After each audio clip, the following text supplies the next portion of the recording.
Operation सिंदूर पर भारत का पक्ष रखने के लिए बनी बहुदलीय संसदीय प्रतिनिधिमंडल में शामिल रहे आनंद शर्मा ने कांग्रेस को तगड़ा झटका दे दिया।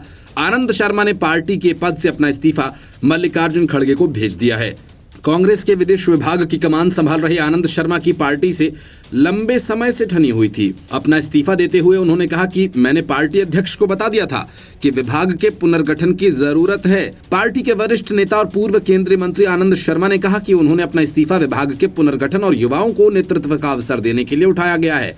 करीब एक दशक तक इस विभाग की कमान संभालने वाले आनंद शर्मा का कहना है कि विभाग में संभावनाशील और प्रतिभाशाली युवा नेताओं को शामिल करने से इसके कामकाज में निरंतरता बनी रहेगी। कांग्रेस अध्यक्ष मल्लिकार्जुन खड़गे को पत्र लिखकर अपना इस्तीफा सौंपा और पार्टी नेतृत्व को इस जिम्मेदारी के लिए धन्यवाद दिया। आनंद शर्मा कांग्रेस वर्किंग कमेटी के सदस्य हैं, अंतर्राष्ट्रीय मामलों में पार्टी का चेहरा हैं। भारत अमेरिका परमाणु समझौते, न्यूक्लियर सप्लायर्स ग्रुप में भारत को छूट दिलाने और भारत अफ्रीका साझेदारी को संरचित रूप देने में इन्होंने महत्वपूर्ण भूमिका निभाई। मुंबई 26/11 हमलों के बाद भी उन्होंने वैश्विक मंचों पर भारत का पक्ष मजबूती से रखा।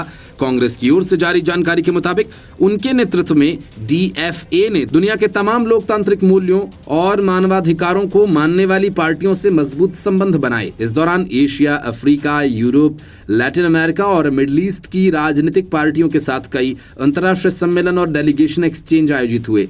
मनीष तिवारी ने एक्स पर लिखा कि विदेश मामलों की उनकी समझ गहरी है, खासकर अफ्रीका पर उनके अनुभव से हमने हमेशा लाभ उठाया है। उन्होंने अपने जीवन के 5.5 दशक कांग्रेस की सेवा में लगाए। आनंद शर्मा कांग्रेस के G23 में भी शामिल रहे और जिसने पार्टी को सुधार के लिए कई सुझाव भी दिए थे, लेकिन इन सुझावों को पार्टी से बगावत माना गया था। इसके बाद गुलाम नबी आजाद और कपिल सिब्बल सहित कई नेताओं को पार्टी से इस्तीफा देना पड़ा था। आनंद शर्मा, शशि थरूर और मनीष तिवारी जैसे नेताओं ने पार्टी से इस्तीफा तो नहीं दिया, लेकिन पार्टी ने उन्हें किनारे जरूर लगा दिया। ऑपरेशन सिंदूर के बाद शशि थरूर, मनीष तिवारी और आनंद शर्मा के साथ पार्टी की दूरी और ज्यादा बढ़ गई। वजह यह कि इन नेताओं ने पार्टी लाइन को मानने से इनकार कर दिया और पूरी दुनिया के सामने भारत सरकार का पक्ष खुलकर रखा। आनंद शर्मा G23 के बाद से ही पार्टी की सक्रिय राजनीति से दूर रहे हैं और अब विदेश विभाग से इस्तीफा देकर पूरी तरह से अलग हो गए हैं।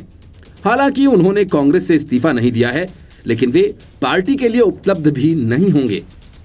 माना जा रहा है कि एक तरह से आनंद शर्मा ने पूरी तरह से कांग्रेस से किनारा कर लिया है। Report, news of India. Jagdeep Dhankhar ने जब से उपराष्ट्रपति पद से इस्तीफा दिया, विपक्ष ने तभी से कई उम्मीदें पाल ली। वे चाहते थे कि जगदीप धनखड़ उनसे मिलें और उनके मन की बातें मीडिया से साझा करें, लेकिन जगदीप धनखड़ ने विपक्ष के नेताओं से मिलना तो दूर, उनसे फोन पर बात तक नहीं की। कांग्रेस सहित इंडी गठबंधन के नेताओं को इसी बात का गम है। यही वजह है कि पहले कपिल सिब्बल और अब संजय राउत ने यह सवाल उठाया कि जगदीप धनखड़ हमसे बात तक नहीं कर रहे हैं।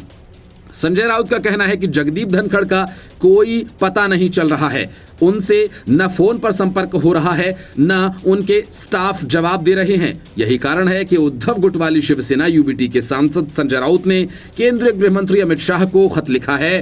अपने पत्र में उन्होंने जगदीप धनखड़ को अचानक इस्तीफा और उसके बाद उनके लापता होने पर गंभीर चिंता जताई। संजय राउत ने पत्र में कहा कि 21 जुलाई को जगदीप धनखड़ ने राज्यसभा की कार्यवाही सामान्य रूप से संचालित की थी। वह इस दौरान पूरी तरह से स्वस्थ दिखाई दे रहे थे, लेकिन उसी शाम को उन्होंने स्वास्थ्य कारणों का हवाला देते हुए इस्तीफा दे दिया। संजय राउत के मुताबिक तब से अब तक जगदीप धनखड़ की सेहत या ठिकाने को लेकर कोई आधिकारिक जानकारी सामने नहीं आई। संजय राउत ने यह खत 10 अगस्त को लिखा और इस पत्र में संजय राउत ने बताया कि कई सांसदों ने जगदीप धनखड़ से संपर्क करने की कोशिश की, लेकिन असफल रहे। उनके स्टाफ से भी कोई जवाब नहीं मिला। संजय राउत का दावा है कि दिल्ली में ऐसी अफवाहें फैल रही हैं कि जगदीप धनखड़ को उनके आवास में नजरबंद किया गया है और वे सुरक्षित नहीं हैं। उन्होंने इस स्थिति को चौंकाने वाली और चिंताजनक बताते हुए सवाल उठाया कि उनके हालात और स्थान को लेकर पारदर्शिता क्यों नहीं है, जबकि देश को सच जानने का अधिकार है। संजय राउत ने चेतावनी दी कि कुछ राज्यसभा सदस्य जगदीप धनखड़ की कुशलता जानने के लिए सुप्रीम कोर्ट में हैं। बीएस कॉर्पस यानी बंदी प्रत्यक्षीकरण याचिका दायर करने पर विचार कर रहे हैं। हालांकि कानूनी कदम उठाने से पहले उन्होंने गृह मंत्री से आधिकारिक जानकारी देने की मांग की। शिवसेना नेता ने अमित शाह से आग्रह किया कि जगदीप धनखड़ की सुरक्षा और स्वास्थ्य को लेकर सच्ची जानकारी सार्वजनिक की जाए ताकि सभी अटकलों पर विराम लग सके। इसके पहले कपिल सिब्बल ने कहा कि पूर्व उपराष्ट्रपति जगदीप धनखड़ के इस्तीफे के बाद हमें उनके ठिकाने के बारे में कुछ पता नहीं है। मैंने पहले फिल्म लापता लेडीज के बारे में सुना था, लेकिन यह पहली बार है जब मैंने लापता उपराष्ट्रपति के बारे में सुना।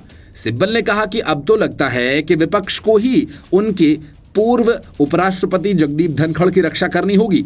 मैंने पहले उन्हें फोन किया था तो उनके निजी सचिव ने कॉल उठाया और कहा कि वह अभी आराम कर रहे हैं। इसके बाद किसी ने फोन नहीं उठाया। कांग्रेस सांसद ने कहा कि कई अन्य नेताओं ने भी यही बात कही कि जगदीप धनखड़ फोन नहीं उठा रहे, तो हम क्या करें? तो क्या हमें हैबियस कॉर्पस दायर करनी चाहिए या कुछ और?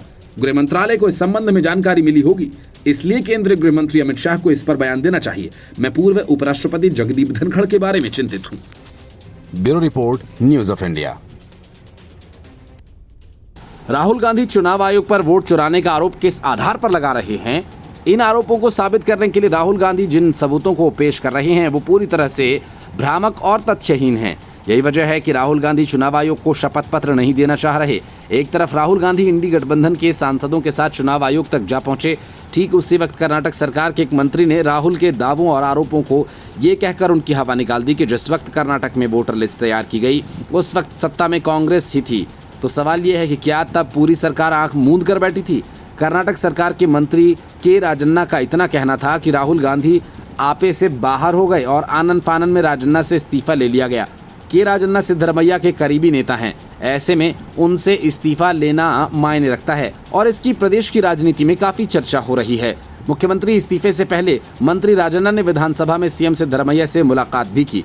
विधानसभा सत्र के दौरान भी ये मामला उठा और भाजपा ने इस पर जवाब मांगा है। पार्टी ने कहा कि आखिर अचानक मंत्री का इस्तीफा क्यों ले लिया गया, सरकार को इसके बारे में जानकारी देनी चाहिए। जानकारी मिली है कि के राजन्ना को वोटर लिस्ट वाले मामले में राहुल गांधी से अलग राय रखने की कीमत चुकानी पड़ी है। राहुल गांधी ने पिछले सप्ताह कर्नाटक का उदाहरण देते हुए आरोप लगाया था कि 1 लाख वोटों की चोरी हुई है। इस पर सवाल उठाते हुए के राजन्ना ने कहा था कि यदि कर्नाटक में ऐसा हुआ है तो फिर सरकार को भी अपनी जिम्मेदारी लेनी चाहिए।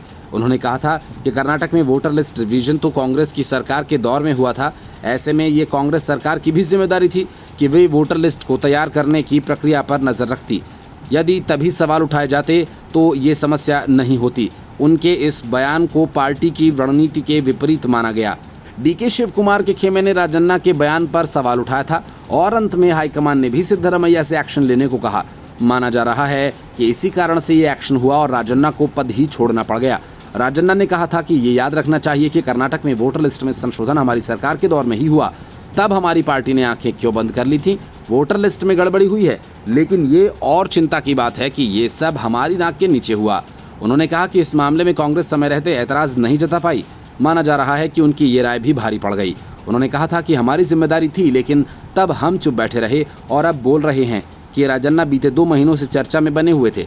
उन्हें सिद्धरमैया का करीबी माना जाता है, लेकिन वे बीते 2 महीनों से लगातार कह रहे थे कि अगस्त क्रांति होने वाली है और सरकार में बड़े बदलाव होंगे।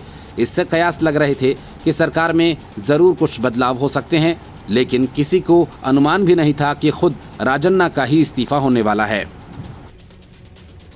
Bureau report, news of India.